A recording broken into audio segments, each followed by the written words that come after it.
Hormatly radio dinleyijiler, habarlar gündeligimizde başlaýarys. Owganystanyň paýtagtynda 7 awgustda ýerden hökümet edaralarynyň golayynda jandan geçen hüjümçi içi bombaly ulagy partlatdy. Bu göçli partlamanyň şäheriň dürli böleklerinde duýulanlygyny yerli ýaşaýjylar gürrüň berdiler. Deslapky maglumatlarda ençeme bina ýumruldy we adından 10 adam wepat boldy diýilip habar berilýär. Kabuldaky ýagdaý barada habarçymyz Şamir Danguly Muradiýanyň maglumatlaryny dinläýälim. Paytaxt Kabulda terörçüler ulag bomba partlatdı. Onun netijesinde Kabul'un bir mahallesi harabalyga uğruldy. Yük ulagynda yerleştirilen bombaly hüjüm Kabul'un Şahşehit adly mahallesinde ýüz berdi. Ulag bomba hüjümi Awganystanyň Goranmak Ministrliginiň derňew idarasyna gönükdirilipdir. Ýöne bomba hüjüminde ölen we yaralananlaryň aglabasy asuda ilat bolup durýar. Kabul polisiýasynyň başlygy general Abdurrahman Rahiminiň Azatlyk radiosuna aýtmagyna görä, waka akşam ýary geceden soň yerli wagt bilen sagat 1-leriň tureginde bolupdyr. Partlamada 8 adam helak bolupdyr. 200-den gurrak insan yaralanypdyr. Ölen we yaralananlaryň köpsi asuda ilat. Wakanyň golayyndaky ýaşaýjylaryň öýlerine ziýan ýetdi. Käbir ýaşaýyş öýleri yer bile ýegsan boldy. Partlama has güýçlidi. Ol tutuş Kabuly sarstyrdy. Düşman asuda ilaty hedep alýar. Terörçileriň hüjüminde köplenç farahat ilat ziýan çekýär dep general aýtdy. حادثه 1 بجه شب شده. امواتنهای ما که در بین سیاسراست، طفلاست، 8 نفرم شهیدار ما. Bomba hüjüminde ölen we yaralaryň sanynyň artmagynyň mümkindigini resmiler aýdýar. Awganystanyň Goranmak Ministrliginiň derňew idarasynyň binasyna da zeper ýetipdir. Ýöne awgan harbileriniň ölüm ýetimi barada resmiler maglumat bermeýär. Awganystanyň Saglyk goraýyş Ministrliginiň wekili Wahid Maýaryň Azatlyk radiosuna aýdyşyça, bomba partlamasynda 11 adam helak bolupdyr. 400 adam yaralanypdyr. Ölen we yaralananlaryň arasynda aýal we çagalar bar. Yaralılar Kabul'un keselhanalaryna yerleştirildi. Yaralananlaryň käbiriniň saglyk ýagdaýy agyr. Keselhana yerleştirilenleriň hemmesi asuda ilat dep Maýar aýtdy. 400 تن از مجروح شدن، 48 تن خانما، 21 تن طفل مشمول زخمی بودن. Prezident Gany hem keselhanada bejergi alýan yaralylaryň halyny habar aldy. Yaralylaryň bejergisi üçin gerekli çäranyň görülmegine buyruk berdi. Bomba hüjüminde asuda ilata ziýan ýetendigine Prezident Gany öz gynanjyny bildirdi. Kabulda howpsuzlygy üpçün etmek üçin alada ediljekdigine ol belläp geçdi. Şefakhana diýen der tamam şefakhana edar has dadi komak az taraf sen nihad emniyeti mi? Kabulda amala aşyrylan bomba hüjüminiň jogapkarçylygyny hiç tarap heniz öz üstüne almady. Talip lideri Molla Omaryň mundan 2,5 ýyl töregi öň ölendigi iglan edilip, onuň ýerine Molla Mansuryň bellenmeginden sonra Kabulda ilkinji gedek şeýle güýçli bomba partladyldy. Dün Kabul'un golayynda yerleşen Löger welaýatynda da ulag bomba partlady. Onuň jogapkarçylygyny Taliban öz üstüne aldy. Şamir Danguly Muradiýany Kabuldan Azatlyk radiosy üçin.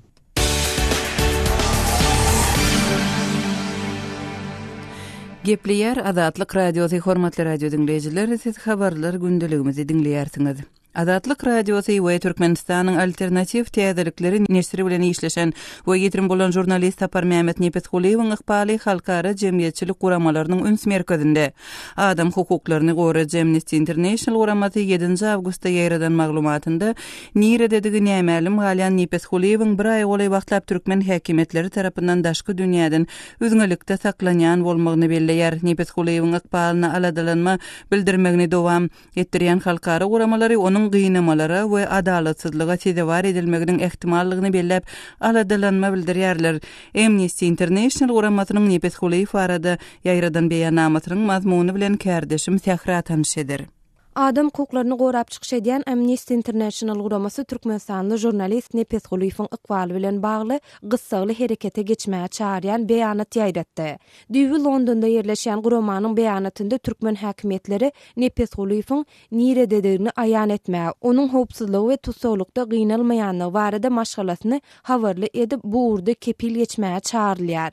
Egerde Nepetguliýew türkmen häkimetleri tarapyndan tutsa edilen bolsa, onuň öz saýlan aklawçysy bilen gyssaly duşmana ruhsat berilmeli we taqiq haýta aýplamalaryň ýönkülýände mälim edilmeli. Ýa-da ol desine boşadylmaly diýip adam hukuklaryny gorap çykyş edýän guramanyň anyny çap edilen beýanatynda bellenýär. Amnesty International guramasy Türkmenistanyň prezidentine we baş prokuraturasyna 2015-nji ýylyň 17-nji sentýabrynda çenli türkmen, rus, ingliz ýa-da beýleki dillerde hatur edip Nepes Huliýewiň ykbaly barada maglumat soramagy çağırýar. Jurnalist Nepes Huliýewiň bir aýdan bäri türkmen häkimetleri tarapyndan tutsaglykda saklanylýandygyna ynanylýar. Nepes Huliýewiň tutsaglygy onuň jurnalistiki işi bilen baglanyşykly ýaly bolup görünýär. Ol gynamalara sedawar edilmek we adalatsyz suud edilmek hopy bilen ýüzeyde bolýar diýilip beýanatda nygtalýar. Amnesty International guramasy Nepes Huliýewiň 7-nji iýulda Türkmenbaşy şäherinden Balkanawatdaky öýüne uğran mahaly ýitirim bolandygyny we onuň Türkmenistanda gadawn edilen Türkmenistanyň alternativ täzelikleri we Azat Ýewropa Azatlyk radiosynyň türkmen gullugy bilen hyzmatdaşlyk edýändigini ýazýar. Şeýle-de guramanyň maglumatynda iş üçin maglumat we surat ýygnamak maksady bilen Türkmenbaşy şäherine tapar eden Nepes Huliýew 7-nji iýulda öz maşgalasyna jaň edip saat 16:00-da öýüne barjakdygyny habar berýär. Emma ol öýüne dolanmaýar diýilip bellenýär. Mundan soň Nepes Huliýewiň maşgalasyna onuň neşe maddali derman bilen tutsaw edilendigi we onuň Akdaş owasynda saklanýandygy habar berilýär. Maşgalasy Nepes Huliýewi görmäge synanşýar, emma muňa ruhsat berilmeýär. Onuň aklawçy bilen duşmanyna mümkinçilik berilmeýär we häzirki wagtda Nepes Huliýewiň nirededigi barada taqiq maglumat ýok diýip Amnesty International guramasy öz beýanatynda nygtaýar. Şeýle-de gurama aklawçy we maşgalasy bilen duşmanyna ruhsat berilmeýän Nepes Huliýewiň gynamalary bilen ýüzeyde bolmak töwekkülliginiň artýandygyny we onuň tutsaglygynyň jurnalistiki işi bilen ilteşikli bolup biljekdigini ýazýar. Nepes Huliýew şu ýylyň başlaryndan Azatlyk radiosynyň fotojurnalisti hökmünde işläp başlaly bäri ol Türkmenistanyň baý we garyp raýatlarynyň ýaşaýyş durmuş şertlerindäki gapma-garşylygy açyp görkezýän maglumatlaryň üstüne açdy diýilip guramanyň beýanatynda tekrarlanýar. Mundan öň düýbe New Yorkda ýerleşen jurnalistleri gorayan komitet, Human Rights Watch guramasy we düýbe Parijde ýerleşen Serhetsiz Reportyorlar guramasy Türkmenistanly jurnalist Nepes Huliýewiň tiz boşadylmagyny talap edip beýanat ýaýratdylar. Serhetsiz Reportyorlar guramasy Türkmenistanda media azatlygy diýen zadyň asla ýokdugyny, guramanyň medeniýet azatlygy boýunça ýyllyk indeksinde Türkmenistanyň 180 ýurduň arasynda iň iyiden 2-nji orunda durýandygyny habar berýär. Amnesty International guramasynyň Türkmenistanda ýetirim edilen jurnalist Tapar Mehmet Nepes Huliýew barada maglumatyny kärdeşim Sehradyn dinlediňiz. Hormatly radio dinleýijiler, eferde gozgalýan meseleler barada öz pikirleriňizi aýtmagy çagyrýarys. Munyň üçin azathabar.com web saýtymyza tesvir ýazyň, sosial ulgamlaryndaky sahypalarymyzy hem ünsün düşürmäň. Azatlyk radiosyny indi dünýäniň TuneIn.com internet radio ulgamy arkaly hem göni eferde dinläp bilersiňiz. Radiomuzy TuneIn.com saýtyna girip gözlük bölüminde Azatlyk diýip ýazyp tapyp bilersiňiz. TuneIn.com ulgamynda türkmen dilinde maglumatlary berýän ýeketäk radiony Azatlyk radiosyny dinlemäge çagyrýarys.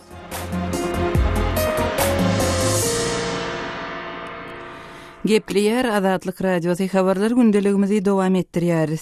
Türkmenistanyň TV'gi gazyny Owganistany, Pakistany we Hindistany aktyrmak boýunça Transowgan gaz geçiricisiniň gurulşynyň halkara konsorsiumuna Türkmen Gaz döwlet konserniniň ýolbaşçylyk etjekdigi habar berildi. 4 ýurduň arasynda ministrler derejesinde gelinen bu karar barada jekmejek maglumatlary kärdeşim Ýowşan Any Gurbandan dinläli.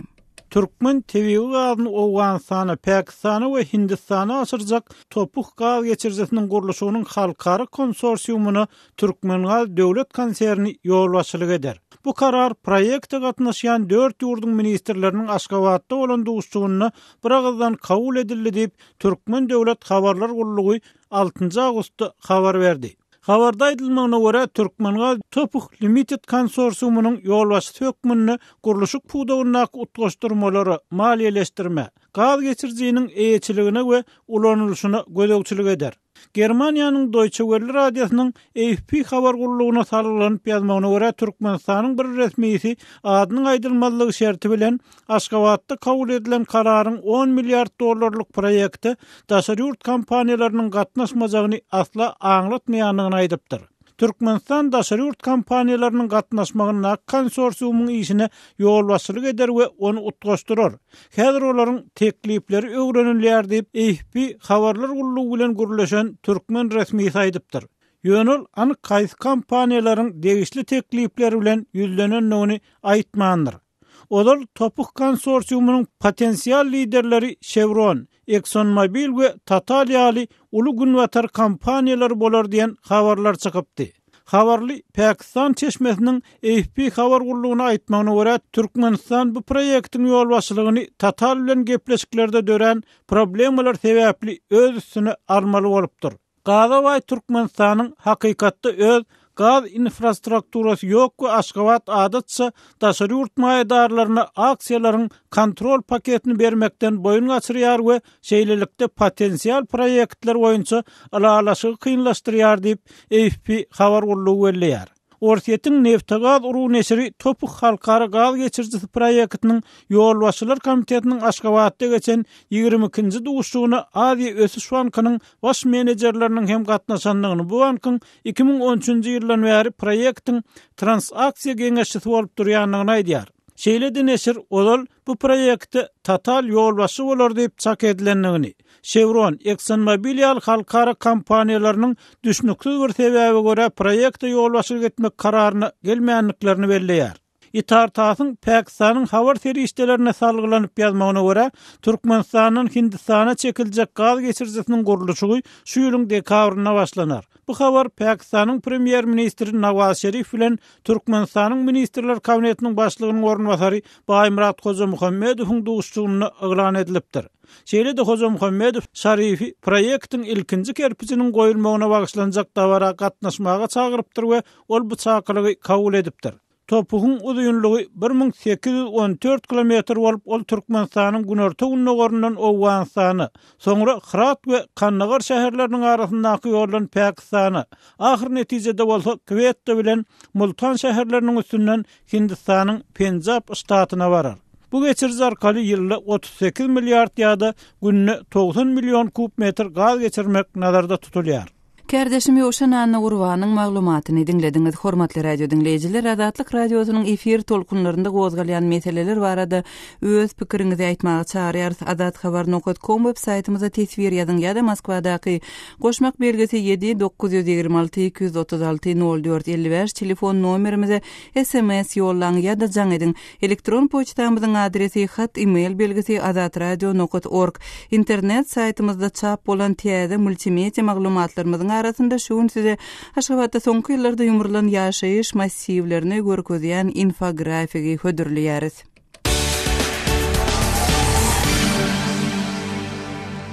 Habarlar gündeligimizi dowam etdirýäris. Liwap vilayatyny hususy dermanhanalaryň aprel aýynda ýapylmagynyň ýa-ni dermanlaryň narhy galyp başlapdy. Şondan bäri şu gün Kuneçenli vilayet merkezi Türkmenabadda käbir dermanlaryň bahasynyň 2 gymmatlandygy aýdylýar we bahalar ütkep durýar. Habarçymyz Osman Haliýewiň maglumatlaryny dinläli. Türkmenistanda lukmançylyk tutulan dermanlaryň anyk keskitlenen durnukly bahalary ýok. Bu diňe bir husus dermanhanalarda däl, eýsem döwlete deýişli dermanhanalarda da şeýle diýip, Mary şäheriniň ýaşaýjysy 57 ýaşly Sylap Azatlyk radiosy bilen söhbetdeşlige başlady we öz sözlerini delillendirmäge geçdi. Ýürek bilen bagly nähoşlukdan ejir çekýän Sylap kardiomagnil diýen dermany yzygiderli bolan ýan ekeni. Onuň şäheriň döwlete deýişli merkez dermanhanasyndaky bahasy 34 manat. Vilayet keselhanasynyň ýanyndaky hususy dermanhanada da onu şol bahadan satýarlar. Ýöne şäherdäki Kerimiň dermanhanasy diýilýän hususy dermanhanada kardiomagnili 26 manattan satýarlar. Sylap özüniň ýene bir zada dermanlaryň bahasynyň giýje gündiziň dowamında ütkep durmasyna düşünmeýändigini aýtdy. Marynyň merkez dermanhanasynda giýjeki sowdada şol bir kardiomagniliň bahasynyň üstüne gündizkiden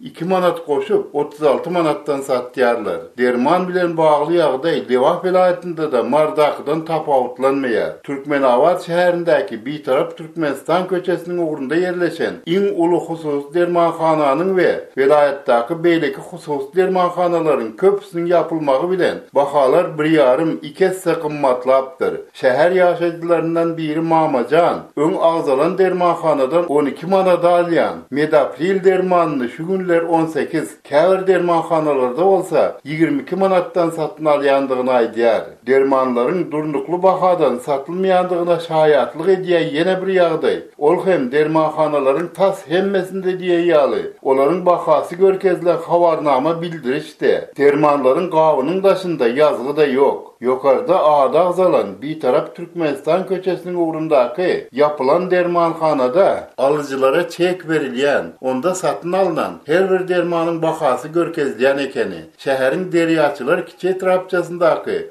şu günler işläp duran husus dermanhanada da alıcılara şeýle çek berilýär. Ýöne döwlete değişli dermanhanalarda ol edilenok. Özünü Pola Dağı diýip tanadan pensiýadaky ýaşuly Lukman derman bilen bagly ýene bir ýagdaýa üns çekdi. Ol soňky döwürde Lukmanlaryň diňe saglyk ähtiýaçlandyryş pasporty bolan nähoşlara we maýyplara retsept ýazyp berýändiklerini, özlerine ýüz tutan beýleki nähoşlary bolsa, ýönekey kagyza dermanlaryň diňe atlaryny ýazyp berýändiklerini aýtdy. Dermanyň dozasy görkezilmedik. Lukmançylyk edarasynyň ady, möhüri, hatta Lukmanyň öz şahsy möhüri de bolmadyk. Şeýle kagyzlara ýazylan dermanlaryň nähoşlara ziyan peýdasy üçin sonra hiç kim jogapkärçilik çekmeýär. Ýaşuly Lukman Pola Dağı ýurtdaky derman söwdasy bilen bagly ýagdaýyň Saglyk goraýyş we Derman Senaty Ministrligi beýleki değişli döwlet edaralary tarapyndan gadalaşdyrylmalydygyny aýdýar. Habarçymyz Osman Haliýewiň maglumatyny dinlediňiz.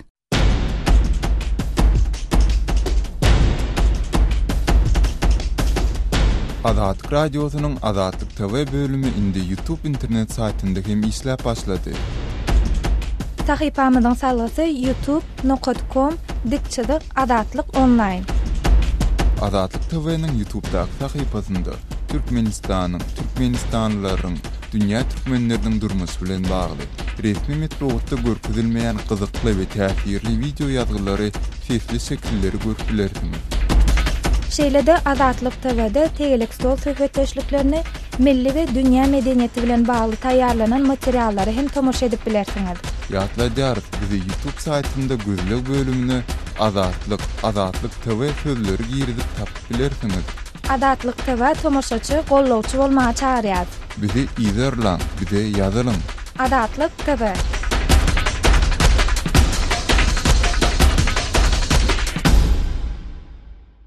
Türkmenistanda 7 awgustdan 8 awgustga geçilen gejesi awçylyk mövsümi başlanýar. Ýurtda höwesçiň awçylygyň tebigatdan peýdalanmagyň resmi taýdan ruhsat berilen görnüşleriniň biri diýip resmi maglumatda aýdylýar.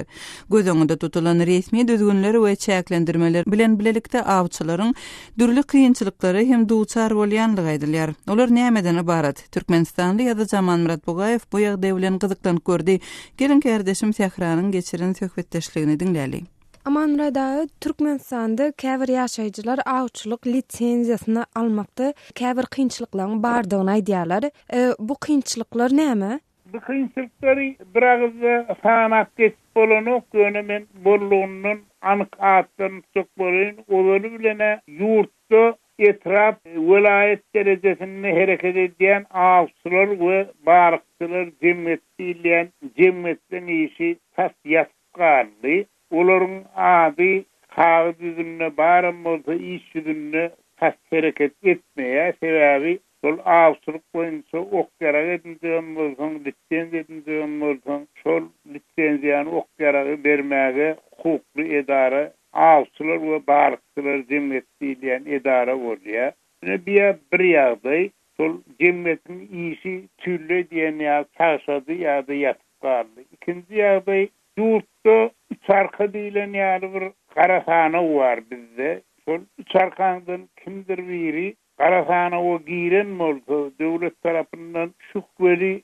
seredilýän adam bolsa, onu diýmek şeýle nebere çarkasyna şukweli adam bar bolan nebere adama awçylyk şahadatnamasyny bermäge de onu okyarak edilmäge de mümkinçilik görüdülmeýe. Gara kynçylykken bu ählisin sanaw mümkin adar bolan ihasalaryny men sanap berdim diýen tekrar.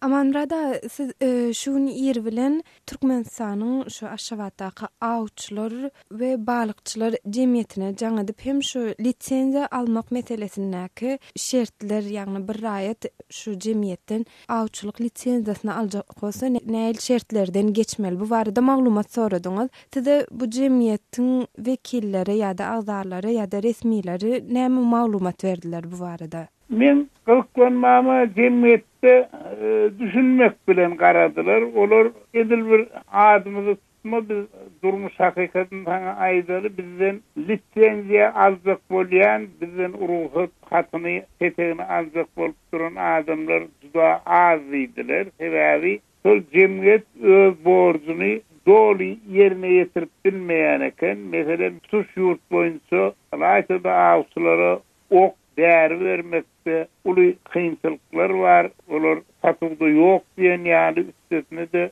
avsular cemiyetine ağla olayan adamlar özlerine av yaraglarını vermeye haş ediyorlar. Yine sol üsteden bir doğru kanaatlandırıp bilen yok. Yönü hayfım olsa bir yol bilen av yaragını edinen olsa yine şonu göğe avsular cemiyet tatan yerledik ya da avsular cemiyetinin üstüden satın alınan yerledik resmileştirmeye kömek edecek boliyat yönü bizim şol guanamalarımız devlet idaralarına mesela içeri işler kurulunu beylek yerlerde kemir alga alınıp berge verilen durulan okuyup burun verdiler. Yönü hakika avsuları kafa almak oları ok yarar yine gayrı zaruriyet yönetme uğrayın cemiyet kaşaran okuyup bu yerde işleyen kulluk vazifesini bir gayet bilmeyene şert görüdülmeyerlik için dudanamız ediyen bir ahbiroklu işgerman gururum verdi.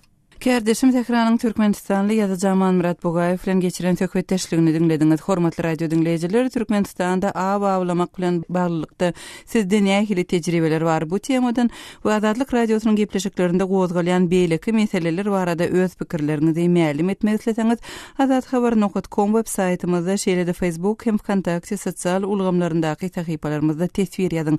Telefon arkaly habarlaşmak ýa SMS ýazmak isleseňiz, biziň Moskwadaky telefon nomerimiz goşmak belgisi 7-926-236-04-55 emailimiz hat email belgisi azatradio.org. Azatlyk radiosy siziň hatlaryňyza, jaňlaryňyza, pikirleriňize garaşýar. Azatlyk radiosynyň täzeliklerini, makalalaryny, video ýazgylaryny we foto seriýlerini Twitter we Facebook sosial ulanlaryndan hem iderläp bilersiňiz. Salaýymyz Azatlyk radiosy. Hormatly radio dinleyijiler, şunun bilen yarım saatlyk habarlar gündeligimiziň şu günkü sanyny jemleýäris. Sazlara ketmeden soň gepleşigimizi ýazgy görnüşinde hem dinläp bilersiňiz. Azatlyk radiosynyň efir tolkunlarynda galyň.